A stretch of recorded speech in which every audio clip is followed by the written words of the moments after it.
When it comes to powering the future of AI, well, here is what it looks like. 1 gigawatt is about the same output as a commercial nuclear reactor, enough to power about 1 million homes, right? And between today's deal with AMD and another agreement with NVIDIA, OpenAI's planned infrastructure is going to use 16 gigawatts. That is enough to power the combined total of New York City, Chicago, and Los Angeles. And as Brian pointed out, there are a lot of concerns about energy use, who pays for it, how it's being generated. Our next guest sees this as a major opportunity for local economies. Take a look. I want to be careful to not buy into this narrative that data centers are going to just put all this burden on the community. We think from a tax perspective and a unit cost reduction, this may actually be one of the best economic opportunities the state has had in decades.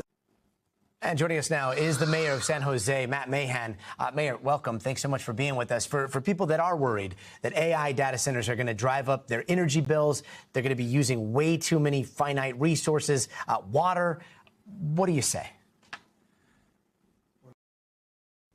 Well, Gadi, it's good to be with you, and thanks for the important question. Everybody's asking it these days. We're actually adding 2 gigawatts of new capacity here in San Jose, the capital of Silicon Valley.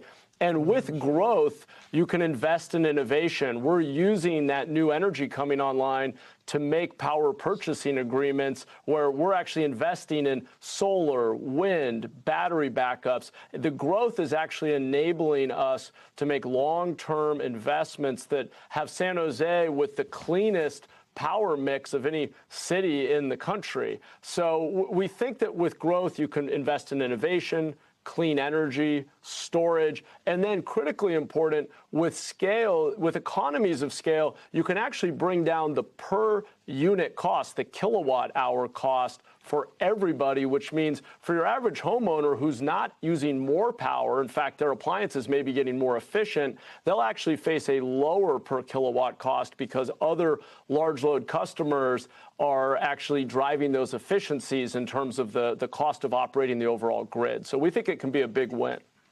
In terms of scale, though, I mean, there are those that see the speed in which a lot of this scaling up is happening and say, look, this is the part where it's a slippery slope and there needs to be a little bit of a slowdown. Do you see that at all? Is there any part of the scaling plans that concern you?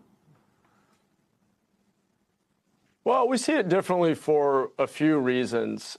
One is, if anything, in California, we have seen a leveling off in growth, and we want to actually harness this AI revolution to drive investments in the jobs of the future. We think advanced manufacturing should be here, not just overseas. We want to be a city and a country that still makes things. In fact, San Jose is pretty unique in having nearly 20% of our jobs in manufacturing, but those jobs are at risk of being offshored if we don't continue to advance.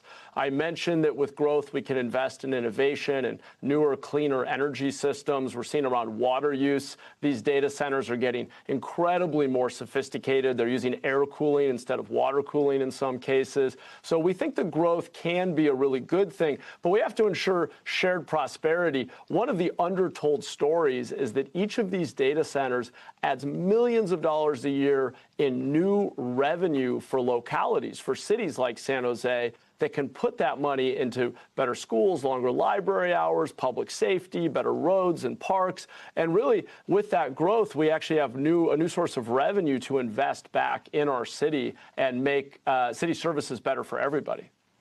I mean, we're running out of time here, but I do want to ask, with all of the compute that's happening in those data centers, what is your city using to use AI for city services? Well, that's a great question because we see this as more than just economic development and tax-based growth.